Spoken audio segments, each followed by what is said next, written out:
सरकारी म्हणून त्यांना मी शब्द देतो की आपल्याला कधी प्रस्तावण्याची वेळ येणार नाही आणि शिवसेना पक्षामध्ये खऱ्या अर्थानं आम्ही जिल्ह्यामध्ये सोबत काम करू. आता तुम्ही अभिषेक भाऊ ठाकरे आणि आशिष भाऊला सांगत होतो की अनेक विकासाचे निवेदन करण्याकडे येत होते. मी म्हणलं अभिषेक भाऊ आशिष भाऊ आता याच्यानंतर तुमच्या माफक निवेदन मला आले पाहिजे. तेवढा खेळला पालकमंत्री म्हणून मी स्थानिक आमदाराला देतो. विकासाचं तुम्हाला सर्वांना माहित असेल की जवळपास वर्षभरात 1100 कोटी रुपयाचं नियोजन करण्याची जबाबदारी पालकमंत्री म्हणून जिल्ह्याची माझ्याकडे आहे. गावात सार्वजनिक विकासाच्या कोणत्याही गोष्टी करायच्या असेल तर पालकमंत्र्यांची मंजुरी असल्यापर्यंत होत नाही.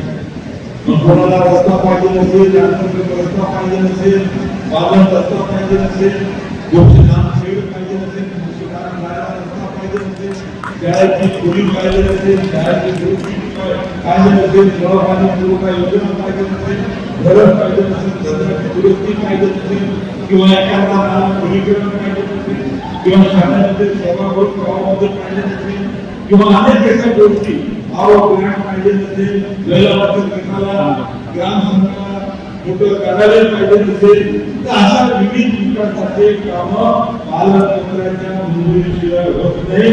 आणि मी आज सर्वांसमोर या ठिकाणी सांगणार आहे आमच्या महायुतीचा आमदार म्हणून आमदाराला निधी देणं ही माझी जबाबदारी आहे.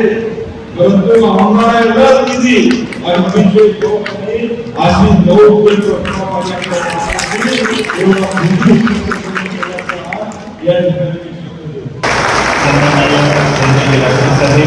सन्माननीय प्रधान पिंगळे, केदारी फाउंडेशनचे सन्माननीय अध्यक्ष सलीमजी केदारी,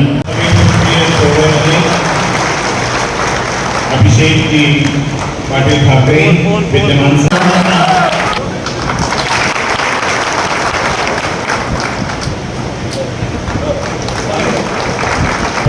पिंगळे यांचा प्रवेश या ठिकाणी होत आहे. माजी उपसभापती तथा अध्यक्ष खरेदी माजी सदस्य पुरुषोत्तम बाजार समिती सन्माननीय यादवराव निकम पुरुषोत्तम बाजार समिती कार्यालय कैलास अखबार